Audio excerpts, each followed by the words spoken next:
नमस्कार दोस्तों, माया चैनल के खास कार्यक्रम समय की माया में आप सभी का स्वागत है। मैं हूं अंकित मोहन शर्मा। आज मैं आपको लेकर के आया हूं एक ऐसे स्थान पर जहां कहा जाता है कि भागवत का जो जन्म है वो यहीं से हुआ था। जी हाँ, हम बात कर रहे हैं उत्तर प्रदेश के जनपद मुजफ्फरनगर के तीर्थ स्थल शुक्रताल की, जिसका नाम अब शुक्र तीर्थ हो गया है। कहा जाता है कि इसी वट वृक्ष के नीचे जो यहाँ पर स्थित है, उस वट वृक्ष के नीचे सुखदेव जी ने राजा परीक्षित को भागवत का ज्ञान दिया था। कहा जाता है कि सुखदेव जी ने राजा परीक्षित को एक ऐसी कला भी सिखाई थी कि ताकि वे अपने प्राण सर्प के डसने से पहले छोड़ सके। कहा जाता है कि इसका इतिहास महाभारत काल से है। महाभारत के समय जब अश्वत्थामा ने ब्रह्मास्त्र का प्रयोग पांडवों का विनाश करने के लिए किया था, तो तब अर्जुन ने भी ब्रह्मास्त्र चलाया था। तब एक ऋषि के कहने पर अर्जुन ने अपना ब्रह्मास्त्र लौटा दिया था, लेकिन अश्वत्थामा ने उस अस्त्र की दिशा पांडवों के वंशज की ओर मोड़ दी थी। ऐसी मान्यता है कि अर्जुन के पुत्र अभिमन्यु की वधू, जो उस समय गर्भवती थी, तो अश्वत्थामा ने जब ब्रह्मास्त्र चलाया था तो उसकी दिशा उन्होंने उनके गर्भ की ओर मोड़ दी थी। जिस बच्चे को, जिस शिशु को भगवान श्री कृष्ण ने अपने सुदर्शन चक्र से ब्रह्मास्त्र को निष्फल कर बचाया था, वही बच्चा, वही शिशु आगे चलकर राजा परीक्षित बना था। ये तो बात थी महाभारत की, लेकिन महाभारत से आखिर ऐसा क्या हुआ कि जो राजा परीक्षित को भागवत सुनानी पड़ी। कहा जाता है कि जब कलयुग का प्रारंभ हुआ तो उस समय राजा परीक्षित एक बार जंगल में शिकार खेलने गए। शिकार खेलते खेलते उनको प्यास लगी, तो वह एक ऋषि की कुटी के पास जाकर उनसे जल के लिए आग्रह करने लगे। लेकिन ऋषि जो थे वो समाधि में लीन होने के कारण नहीं उनको देख पाए और ना ही उनको सुन पाए। इससे क्रोधित होकर राजा परीक्षित ने कलयुग के प्रभाव के कारण एक मरा हुआ सर्प उठाया और ऋषि के गले में डाल दिया। ऋषि अपनी तपस्या में लीन थे, तो उनको इस बारे में कुछ नहीं पता चला, वह अपने समाधि में लीन रहे। लेकिन राजा परीक्षित यह कर्म करने के बाद अपने राज्य हस्तिनापुर वापस लौट आए। बाद में जब ऋषि की समाधि पूरी हुई और उनको ज्ञात हुआ कि उनके गले में सर्प है, तो उन्होंने कहा कि किसने मेरा आकर यह धर्मभ्रष्ट कर दिया है। मैं तो सर्प को मार भी नहीं सकता हूँ, तो किसने यह सर्प मेरे गले में डाल दिया है। जब यह बात उनके ऋषि पुत्र श्रृंगी ऋषि को पता चली, तो उन्होंने राजा परीक्षित को श्राप दे दिया कि जो सर्प आपने मेरे पिता ऋषि के गले में डाला है, वही सर्प आपको 7 दिन के अंदर अंदर डस लेगा, जिससे आपकी मृत्यु हो जाएगी। जब यह श्राप दे दिया, तो उसके बाद उन्होंने अपने पिता से बताया कि हे पिताश्री, मैंने जिसने आपका अपमान किया था, जिसने आपके गले में मरतक सर्प डाला था, उसको यह श्राप दिया है। तो तब ऋषि ने कहा था कि हे पुत्र, तुमने यह बहुत गलत किया है, क्योंकि वह एक पुण्यात्मा है और उनके जो पूर्वज थे वे बहुत ही दानवीर थे, बहुत ही अच्छे कर्म करने वाले थे, और यह राजा भी बहुत अच्छे कर्म करने वाला है। लेकिन कलयुग के प्रभाव के कारण उसने यह कर्म कर दिया है। अब यदि तुमने श्राप दे ही दिया है, तो अब तुम एक काम करो, इस श्राप को विफल तो होगा नहीं, तो इसलिए आप कोई भी व्यक्ति को वहाँ भेजिए हस्तिनापुर और उनको ज्ञात कराइए कि आपको ये श्राप लगा हुआ है और इसका आप निवारण कर लीजिए। जब वहाँ पे उन्होंने किसी व्यक्ति को भेजा और राजा को पता चला कि उन्हें यह श्राप लगा हुआ है और 7 दिन में उनकी मृत्यु हो जाएगी, तो वे बहुत चिंतित हुए। जब उन्होंने ऋषि और ब्राह्मणों को इस बारे में अवगत कराया, तो उन्होंने कहा कि हे महाराज, ऐसा तो कोई भी ब्राह्मण या कोई भी ऋषि, ऐसा कोई संत आपके दरबार में नहीं है जो आपको मुक्ति दिला सके। किंतु आप एक काम कीजिए, सुखदेव जी महाराज के पास जाइए और आग्रह कीजिए कि वह आपको मोक्ष दिलाए, मुक्ति दिलाए। उन्हें पूरी कथा विस्तार से बताइए, तो वह आपकी मदद जरूर करेंगे। तो राजा परीक्षित और ब्राह्मण और ऋषि वहाँ से चले और शुकतीर्थ आए। यहाँ पर उन्होंने सुखदेव जी महाराज को अपनी कथा बताई कि मेरे साथ ऐसे ऐसे हुआ था, कलयुग के प्रभाव के कारण मैंने यह कर्म कर दिया, जिसके कारण मुझे यह श्राप मिला है। अब मैं आपकी शरण में आया हूँ, कृपया कर आप मेरा उद्धार करें, मुझे मोक्ष प्राप्त कराएं। तब सुखदेव जी महाराज ने उनसे कहा कि ठीक है राजन, आपको मोक्ष की प्राप्ति मैं करा दूंगा। इसके लिए आप सर्वप्रथम गंगा जी में स्नान करके आए और मैं आपको भागवत सुनाऊंगा। तब राजा परीक्षित गंगा जी में गए, जो उस समय यहाँ से पास से बहती थी, और स्नान करके आए। तब सुखदेव जी ने राजा परीक्षित को वट वृक्ष के नीचे बैठ करके हजारों की संख्या में ऋषि थे, ब्राह्मण थे, मुनि थे, उनके साथ यह कथा उनको श्रवण कराई। साथ ही में उनको एक ऐसी कला सिखाई कि जो सर्प के काटने से पहले वे अपने प्राण अपने शरीर को छोड़ सकते थे। जैसे ही वे प्रतिदिन जाते थे, कथा पूरी हुई। कथा पूर्ण होने के बाद जब वे गंगा जी में स्नान करने गए, तभी एक सर्प आया, क्योंकि श्राप मिला हुआ था 7 दिन के अंदर सर्प से मृत्यु हो जाएगी। लेकिन जैसे ही सांप आया तो वह कला वह सीख चुके थे। राजा परीक्षित ने उस कला का इस्तेमाल किया और अपने शरीर से सांप के डसने से पहले अपने शरीर से प्राण छोड़ दिए। जैसे ही सांप ने डसा तो कुछ नहीं हुआ, सर्प बार बार डसता रहा। तब सुखदेव जी महाराज ने कहा कि हे सर्प, तुम जिसको डस रहे हो उसमें कुछ नहीं रहा, वह तो परलोक जा चुका है, और तुम अब इस शरीर को डसते रहो, इसमें अब कुछ नहीं रखा है। तो इस तरीके से राजा परीक्षित को मोक्ष की प्राप्ति हुई थी। और बाकी क्या है इसकी कथा, यह हम आपको बताएंगे। आइए चलते हैं सुखदेव आश्रम पर।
दोस्तों, जो आप मेरे पीछे यह वट वृक्ष देख रहे हैं, यह वही वट वृक्ष है जहाँ पर अर्जुन के पौत्र और अभिमन्यु के पुत्र राजा परीक्षित को सुखदेव जी ने कथा सुनाई थी।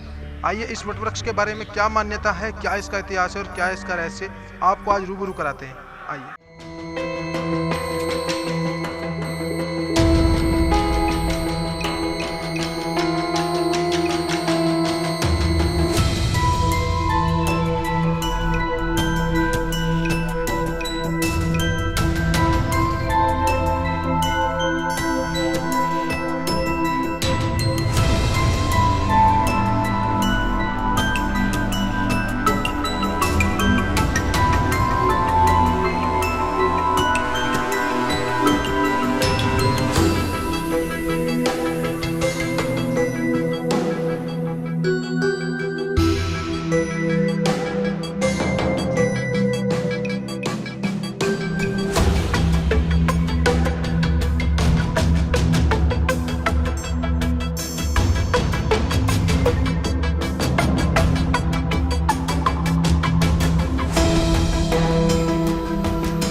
तीर्थ धाम की क्या है महत्वता और क्या है इसका पौराणिक इतिहास, आइए जानते हैं पंडित जी से। पंडित जी अपना नाम बताइए।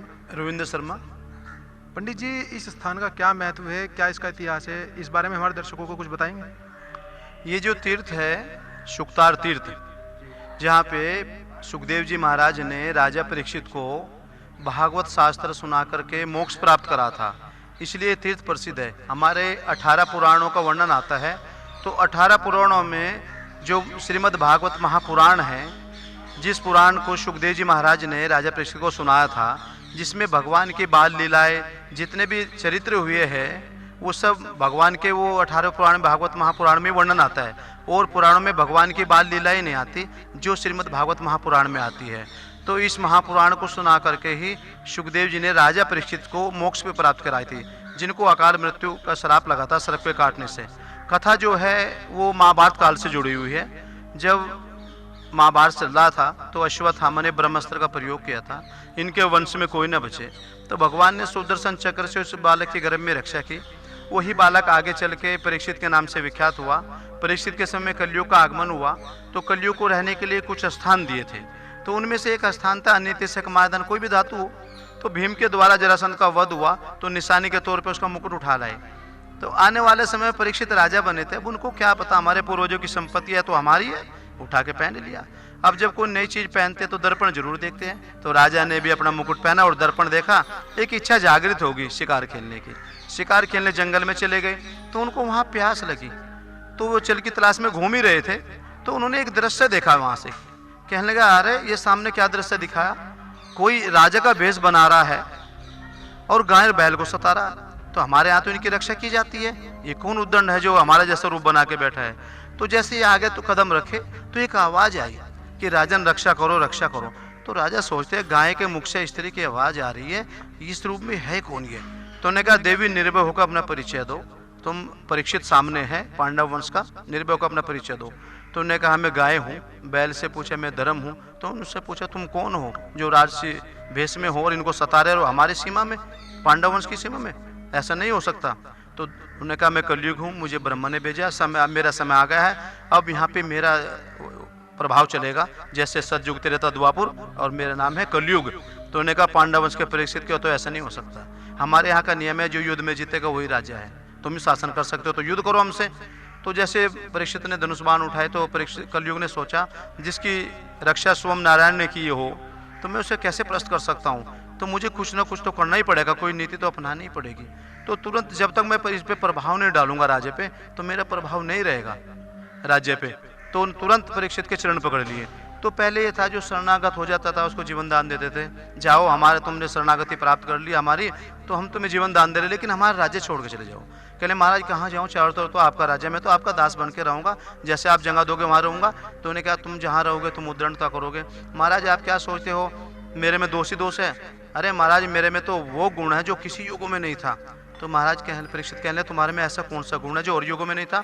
महाराज देखो, और युगों में हजारों साल तपस्या करनी पड़ती थी, जब जाके फल की प्राप्ति होती थी, और मेरे समय में तो बहुत समय में कलयुग केवल नाम आधारा सोमे सोमे नर उतरे पारा, बहुत से भगत भगवान के हुए जो कलयुग में प्राप्त हुए, मीराबाई, सहजोबाई, चरणदास वगैरह, ये सब कलयुग में ही तो हुए जिनको भगवान की प्राप्ति हुई है। तो उन्होंने कहा, महाराज बहुत जल्दी फल प्राप्त हो जाता है। तो उन्होंने कहा, ठीक है महाराज, आप निश्चित रहो, जब तक आपका शासनकाल चलेगा मैं आपके राज्य में कोई ऐसा कार्य नहीं करूँगा जिससे आपको वो हो।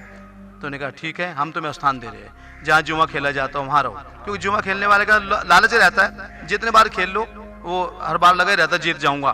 कहने का, जहाँ मदिरा का सेवन होता है, जो मदिरा का सेवन करता है उसका घर परिवार संतुष्ट नहीं होता, कभी भी खुश नहीं रहता, भले बाहर दिखाई टिप्पणी से खुश रहता हो, लेकिन अंदर से उनका मन दुखी रहता है, उस जो आदमी इस करता है। तो परिस्थिति का मन जहाँ हो वहाँ रहो, क्रोध जहाँ हो। तो उन्होंने कहा, महाराज सारे स्थान ऐसे दे रहे हो, कहा अच्छा स्थान तो दो। अच्छा स्थान क्या चाहिए, सोना चांदी हीरे मोती बोलो। महाराज जो भी चाहो, जाओ, सोने में धातु में बहुत लोगों का लोभ रहता है, पर तुम कौन से दोनों सोने में रहोगे, जो चोरी से अनिति से कमाया धन होगा उसमें तुम्हारा वास रहेगा, और में नहीं है। तो उन्होंने कहा, ठीक है। जैसे ही कलयुग की दृष्टि परीक्षित के मुकुट पे पड़ी, अरे इससे अच्छा अवसर क्या होगा, ये तो दुष्ट राजा का पहना हुआ है जरासंध का, तुरंत उसमें लुप्त हो गया। राजा परीक्षित थके आ रहे थे और आगे को बढ़े जल की तलाश में, तो समीक ऋषि का आश्रम दिखाई पड़ गया और ऋषि के आश्रम में चले गए। लेकिन ऋषि महाराज उस समय भजन में बैठे हुए थे, क्योंकि भगवान की लीला होनी थी, और उनसे जल मांगने लगे। जल उनको मिला नहीं, कलयुग की बुद्धि जागृत होगी, तुम राजा हो, तुम्हारा सम्मान नहीं कर रहा, महाराज पाखंड कर रहा है, इसको दंड दो। तो क्या दंड दूं? इधर उधर देखा, एक मरा सर्प दिखाई पड़ा। अब ऋषि महाराज के पास सर्प कहाँ से आएगा? कलयुग की चाल थी। तीर की नोक से उठा ऋषि गले में डाल दिया। ऋषि महाराज जब भी नहीं उठे, राजा अपने हस्तिनापुर चले। तो उन ऋषि के एक पुत्र थे श्रृंगी ऋषि, उनको पता चला कोई बाबा का अपमान करके, उन्हें बड़ा क्रोध आया। अरे जब राजा संत महात्माओं गले में सर्प डालेगा फूलों माले की जगह, तो प्रजा के साथ क्या करेगा? ये सोचता है भगवान अपने दाम में चलेगा, हमें को रोकने वाला नहीं, अभी दंड देते हैं। तो नदी का जल लिया और श्राप दे दिया। श्राप डाला तो सर्प पे काटने से मृत्यु हो जाएगी 7 दिन के अंदर। तो श्राप देकर के अपने बाबा के पास आए, रोने लगे, उनकी समाधि खुली। ये मजाक किसने किया हमारे साथ? मालूम नहीं बाबा, जिसने भी ऐसा किया हमने उसको दंड दे दिया। जानते कौन था? नहीं। तो ऐसे श्राप दे दिया। ऋषि ने ध्यान लगा देखा तो मैंने तो बहुत बड़ा पाप कर दिया, एक छोटी सी गलती कारण मृत्यु दंड दे दिया। ऐसे धर्मात्मा राजा को, जिसको घर में भगवान के दर्शन हो गए, उससे बड़ा भगत कौन होगा? हमारी तो इतनी आयु की तपस्या करते करते, अरे दोषी तो कोई और है, ये तो कलयुग ने करा दिया। वे तो हमारे अतिथि थे, वे तो प्यासे थे, जल की तलाश में हमारे आश्रम आए थे। तुमने बहुत गलत करा बेटा, उन्हें खबर करो। एक शिष्य को हस्तिनापुर भेजा। शिष्य हस्तिनापुर गया, उधर राजा अपने महल पहुंचे। जैसे मुकुट उतारा तो आभास हुआ, ये मैं क्या करके आया हूँ, मेरे पूर्वज कितना सम्मान करते थे, मैं सर्प डाल के आया हूँ, लोग क्या कहेंगे? सवेरे जाऊंगा, क्षमा मांगूंगा। तो द्वारपाल ने बताया, ऋषि महाराज आए, उनका स्वागत किया। जो भी दंड देना चाहते तैयार है, दंड तो निर्धारित हो चुका है, आपके जीवन के 7 दिवस से एकांत जगह पर जाकर व्यतीत करो। तो राजा परीक्षित हस्तिनापुरी गद्दी अपने बड़े पुत्र जन्मेजय को देके इस पावन स्थल पे आए। ये जो स्थल था उससे पहले भी भजन का केंद्र था। आपने कथा सुनी होगी, पढ़ी होगी। कभी हस्तिनापुर के राजा हुए थे दुष्यंत। तो दुष्यंत राजा शिकार खेलते खेलते कर्णव ऋषि के आश्रम में गए, जो कोटद्वार साइड में लगता है। तो शकुंतला से भेंट हुई, गंधर्व विधि से विवाह हुआ, निशानी के तौर पर राशि चिन्ह अंगूठी दिया। उसी समय दुर्वासा ऋषि वहां पे आए, उनका स्वागत नहीं हुआ। दुर्वासा ने शकुंतला को श्राप दे दिया, जिस राजकुमार के इसमें हमें भूल लिया, एक दिन यही भूल जाएगा। तो उससे जब मिलने जा रही थी हस्तिनापुर, तो उसकी अंगूठी यहाँ गिर गई नदी पे। तो महाकवि कालिदास ने अभिज्ञान शाकुंतला में वर्णन किया, शाखावतार। तो राजा परीक्षित यहाँ पे आए, त्रिकालदर्शी संत महात्मा प्रकट हुए कि उन्होंने कहा, मेरी मुक्ति कैसे होगी? मैं प्रेत नहीं बनना चाहता, संसार में इस नाम से नहीं जाना चाहता जिन पांडवों की पग पग पे रक्षा की भगवान ने। उस पांडव वंश का परीक्षित आज प्रेत बना फिर रहा है, कुछ तो करो प्रभु। तो वे जानते थे त्रिकालदर्शी संत महात्मा थे, जिसने गर्भ में रक्षा करी उन्हीं का ध्यान करो। अब गर्भ में रक्षा की थी भगवान ने, वही नारायण सुखदेव मुनि के रूप में प्रकट हुआ। तो सुखदेव महाराज के भी 4 सुखदेव का वर्णन आता है कल्प कल्पांतर के बेस से। एक प्रथम सुखदेव हुए बैकुंठ लोक में राधा रानी के पास रहते तोते के रूप में। दूसरे सुखदेव 10 लाख वर्ष पहले शंकर जी पार्वती को कथा सुनाते हैं, तोते के रूप में सुनते हैं, उड़ते उड़ते जाते हैं। शंकर जी त्रिशूल लेकर दौड़ते, वेद व्यास जी की पत्नी जबाई लेती है, छोटा रूप बना के पेट में चले जाते हैं। 12 साल बाद पुत्र में प्रकट होते हैं, जंगल में जाते हैं, जनक जी गुरु बनाते हैं, अंतर्ध्यान हो जाते हैं। तीसरे सुखदेव जी देवी भागवत में 3 कन्या एक पुत्रवाद ग्रस्ती हुई। चौथे सुखदेव जी महाभारत के दौरान 16 साल के हवन कुंड से प्रकट हुए, क्योंकि परीक्षित जब महाभारत चल रहा था उस समय परीक्षित पेट में थे, उस समय परीक्षित पेट में था। और सुखदेव जी की पहचान कब से है? भागवत कथा से। और भागवत कथा कब हुई? महाभारत के बाद। तो पुराणों में जो वर्णन किया है वेद व्यास जी ने, ये बताया है कि सुखदेव जो है ये 16 साल के जो हवन कुंड से प्रकट हुए, इन्होंने परीक्षित को भागवत कथा सुनाई थी। क्योंकि पुराण किसने लिखे? व्यास जी ने। पुत्र किसके हुए? व्यास जी के। तो व्यास जी ने महाभारत के शांति पर्व मोक्ष धर्म के 324वें अध्याय से 336वें अध्याय तक सुखदेव जी की उत्पत्ति दर्शाई कि सुखदेव जी कैसे 16 साल के हवन कुंड से प्रकट हुए। तो ये कलयुग, ये महाभारत के बाद में सुखदेव जी प्रकट हुए, जिन्होंने परीक्षित को भागवत कथा सुनाई थी। तो राजा परीक्षित जब यहाँ पे सुखदेव महाराज प्रकट हुए, सुखदेव जी को देख के सब लोग खड़े हुए और प्रणाम करने लगे। तो राजा सोचते हैं तो 16 साल के बालक है, इनके दादा की उम्र के, इनको प्रणाम कर रहे कि राजन हमारे समाज में आयु के बड़ा को बड़ा नहीं मानते, हमारे समाज में ज्ञान के बड़ा को बड़ा मानते हैं। सुखदेव जो है ज्ञान में हम सबसे आगे हैं। तो सुखदेव जी का पूजन किया, ऊंचे आसन पे बिठा, प्रसन्न किया। गुरुदेव जिसके जीवन के 7 दिवस है, उसे क्या करना चाहिए? कि परीक्षित यहाँ तो हर किसी के 7 ही दिवस है, मनुष्य मोह माया के कारण भूल जाता है कौन सा दिवस 7वां होगा। अरे खटवांग नाम के राजा ने देवासुर संग्राम में देवताओं की बड़ी सहायता करी। जब देवता विजय हुए तो उन्हें कहा वरदान मांगो। तो उन्हें कहा महाराज मैं तो अपने पृथ्वी पर जाना चाहता हूँ। तो कहने वहाँ क्या करोगे? क्यों? वहाँ मेरा राज्य है, मेरे सब सेवकगण है। कि महाराज वहाँ तो पता नहीं कितने राजा हो चुके, कितने सेवकगण हो चुके। तो राजा ने सोचा वहाँ मुझे कोई जानता नहीं है, अब मेरे इतना समय निकल गया वहाँ, तो मैं जाके क्या करूँगा? तो क्यों ना भगवान का भजन किया जाए। मेरी आयु कितनी है? कहले आयु तो 2 घड़ी की है। तो 2 घड़ी में भगवान को प्राप्त कर लिया, तुम्हारे तो बात तो 7 दिवस पड़े हुए हैं। तो 6 दिन तक भगवान की ऐसी कथा सुनाई, मालूम ही नहीं पड़ा कैसे समय बीतता चलेगा। जैसे 7वां दिवस आया तो एक क्रिया सिखाई, अष्टांग योग। अगर आपने इस क्रिया को कर लिया सर्प के काटने से पहले, तो उस फल की प्राप्ति होगी जिसके लिए देवता भी तरसते हैं। तो नहीं कहा ठीक है। तो सुखदेव महाराज की विदाई हुई, उन्होंने योग के द्वारा अपने प्राण निकाले। तो तक्षक चला काटने, ब्राह्मण चले बचाने। तो यहाँ से 5 किलोमीटर मोड़ना पड़ता है कस्बा। तो मोड़ने के पास एक गांव पड़ता है बिड्डाहेड़ी, जो शास्त्र में आता है भेंट। भेंट माने होता है मिलन, दो व्यक्ति का मिलन। तो तक्षक और ब्राह्मण का मिलन हुआ। तो तक्षक ने राशि वेश बना हुआ था, ब्राह्मण से पूछा महाराज कहाँ जा रहे हो? आज 7वां दिवस है और तक्षक राजा परीक्षित को काटेगा और कैसे इस तरफ क्यों ना मैं उसको विष उतार दूंगा। कहले महाराज तुम उतार दोगे? हाँ चलो देख लो। कि देखने की क्या जरूरत है महाराज, हम यही देख लेते हैं। क्यों? हम ही तो तक्षक है, आप तो राशि बेस में हो। तो उसने सर्प का रूप बना, किसी पेड़ में डंक मारा तो पेड़ के पत्ते जलकर राख हो गए। अगर आप पेड़ के पत्ते हरे भरे कर दोगे तो मेरे विष से बचा सकते हो। तो ब्राह्मण देवता ने जल लिया और मंत्र द्वारा छिड़का, पेड़ हरा भरा हो गया। ये जरूर बचाएगा। इतिहास में आज तक शराब झूठा नहीं हुआ, आज हो जाएगा, इतिहास बिगड़ जाएगा। समाज जैसे का आपको क्या मिलेगा? धन इत्यादि जितना चाहिए हम दे देते हैं। तो तक्षक ने ब्राह्मण को धन दे के मोड़ दिया। तो मुड़ना होते मोरना हो गया, शब्द का अपभ्रंश हो गया। इस स्थल पे आए देखे राजा बैठा, जाकर डंक मारा। तुम मरे हो क्या? हमारा उसमें प्राण तो है ही नहीं। तो शरीर की कीमत कब तक है? जब तक श्वास निकल गया तो मिट्टी का। अर्थात कहने का पड़ता है जो फल भगवान के साथ में रहने से पांडवों को प्राप्त नहीं हो पाया, वो फल परीक्षित को प्राप्त हो गया। पांडवों को मिला स्वर्ग, परीक्षित को मिला मोक्ष। इस मोक्ष के लिए देवता भी तरसते हैं। तो परीक्षित के पुत्र हुए थे जन्मेजय। तो जन्मेजय को पता चला तो उन्हें क्रोध आया, मेरे पिता को सर्प में डसा, मैं सर्प को छोड़ूंगा नहीं, सर्प विहीन कर दूंगा पृथ्वी को, निर्भय का विचरण करेंगे। तो राजन हमारे प्रश्न का उत्तर दो, तुम्हारे राज्य में कोई अपराध करेगा तो क्या करेंगे? महाराज कोई अपराध करेगा दंड दूंगा। किसको दोगे? जो अपराध करेगा। उसको क्यों देते हो? सारी प्रजा को दे दो।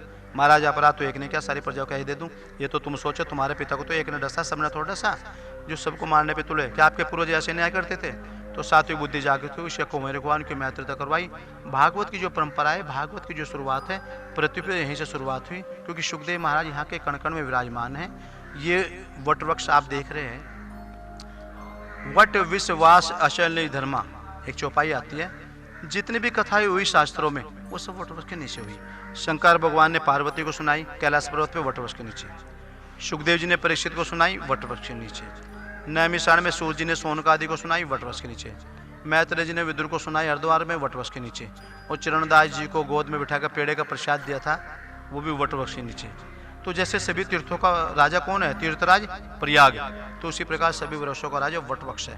ये जो वटवृक्ष है सुखदेव जी का समान है, क्योंकि सुखदेव जी ने आज इसको पूजा दिया है। आपने देखा होगा जंगल में वटवृक्ष के पेड़ बहुत खड़े, कौन लोग जाके पूज रहा है। और ये क्यों पूज रहा है? ये इसलिए पूज रहा है कि यहाँ नारायण विराजमान है, और नारायण रूपी कौन? सुखदेव महाराज।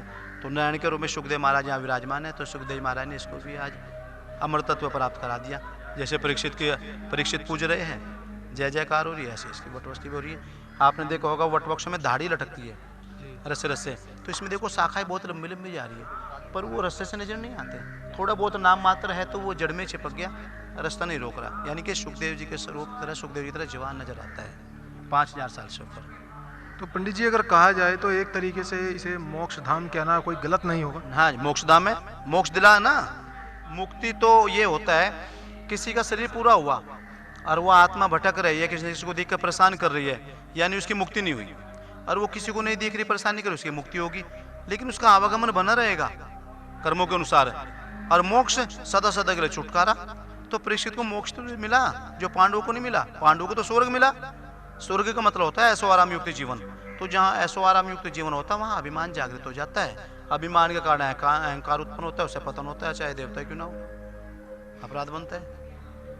आइए अब आपको लेकर चलते हैं उस स्थान पर जहाँ पर सुखदेव जी ने राजा परीक्षित को कथा सुनाई थी। ये वो स्थल है जहाँ पे सुखदेव जी महाराज ने 5000 वर्ष पहले राजा परीक्षित को भागवत कथा सुना के मोक्ष प्राप्त करा था। ये आप दर्शन कर रहे होंगे, श्याम वर्ण में सुखदेव महाराज हैं और हाथ जोड़कर राजा परीक्षित बैठे हैं। ये इनके चरण चिन्ह हैं सुखदेव जी परीक्षित के।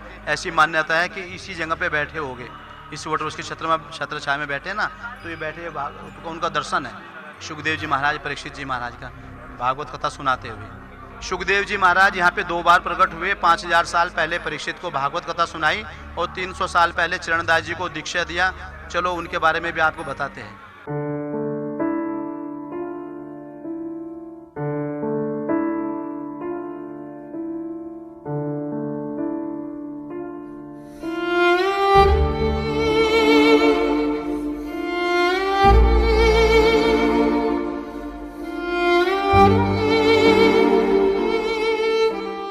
पर चरणदास जी की प्रतिमा स्थापित है। आइए आपको बताते हैं उनका भी इतिहास। आइए जानते हैं पंडित जी की जुबानी चरणदास जी की कहानी।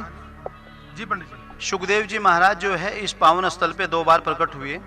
जैसे कि 5000 वर्ष पहले परीक्षित राजा को भागवत शास्त्र सुना के मोक्ष प्राप्त करा।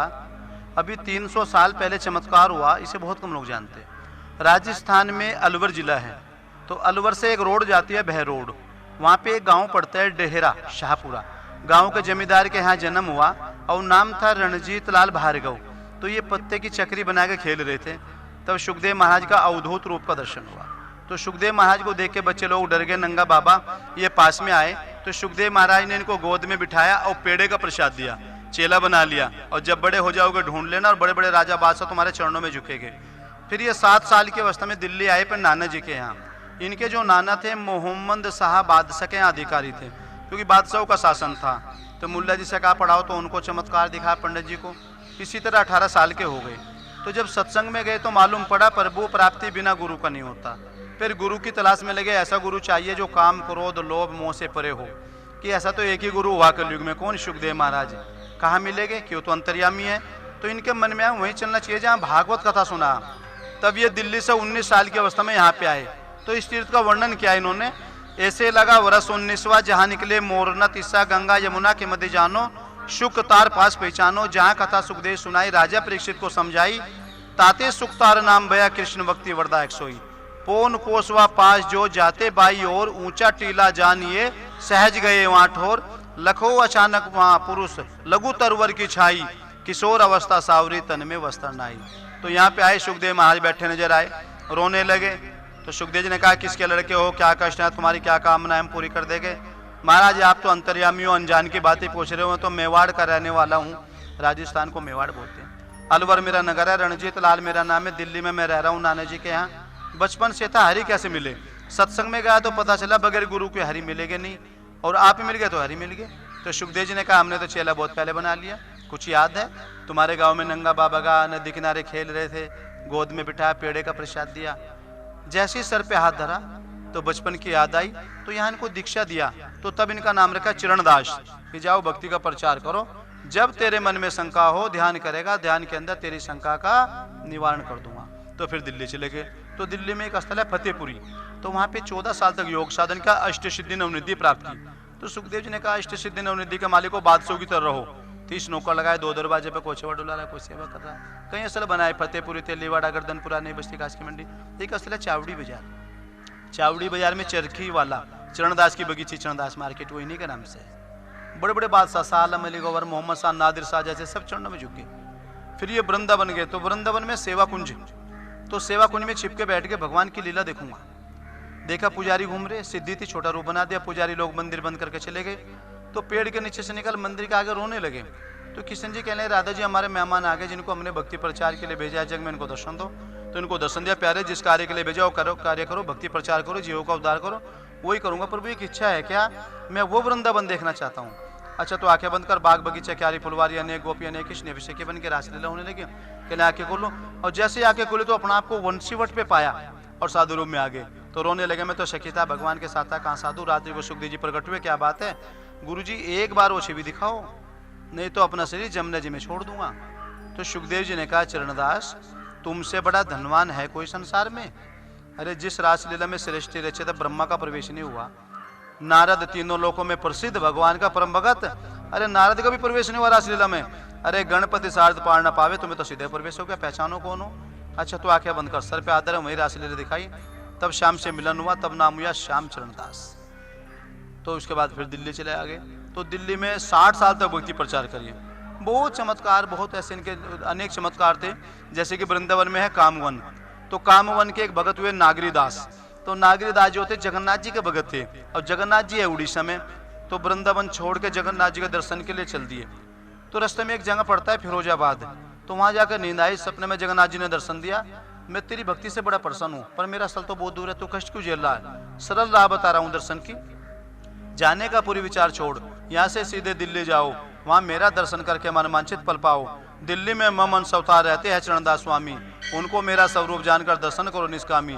सपने के आगे सत्यमान नगरी दास दिल्ली आए, चलते चलते कुछ दिन पीछे दिल्ली नई बस्ती में आए, और वो आंगन में आए, नेत्र उठा तो जगन्नाथ दर्शाए, मोर मुकुट सिर सोहना गल बैजंती माल। तो चरणदास जी के रूप में जगन्नाथ जी के दर्शन हो गए। तो बड़े अनेक कथाएं इनकी वर्णन आती है। अनेक 52 शिष्य हुए, तो जैसे मीराबाई प्रसिद्ध ऐसे इनके शिष्य हुए, सहजोबाई, दयाबाई। तो 52 शिष्यों ने हरियाणा में बहुत जगह पर स्थल बनाए हैं, जाजर, बेरी, सिलानी, मदीना, मदाना, कुरुक्षेत्र से समय रोहड़ी, कुरुक्षेत्र, इधर 3 चेले मुजफ्फरनगर जिले के हुए, धीरा हेड़ी, शामली में विद्यानाथ योगी, कांदला में सहजानंद महाराज, मेरठ की तरफ बामनोली, बड़ौत बागवत के बीच में बामनोली पड़ता, जीवनदास जी महाराज हुए, और आपके अजराड़ा, मेरठ में पेड़ामल बाजार, चोरमो, चिरचिटा, बहुत जगह पे भगवान की लीला का दर करके इन्हें चमत्कार दिखाए, लीला हुए, 52 शिष्य हुए। तो इन्होंने बताया सुखदेव जी तो आज भी ढूंढने वाले चाहिए। इसीलिए जितने भी तीर्थ है, हमारे तीर्थों का वर्णन किया है इन्होंने, कि हमारे यहाँ भारत में 68 तीर्थों का वर्णन किया चरणदास जी ने अपने ग्रंथ में। 68 तीर्थ माई अनूपा मोह भाई बैकुंठ स्वरूपा।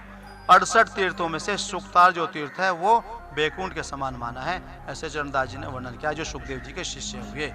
तो सुखदेव महाराज यहाँ के कण कण में विराजमान है।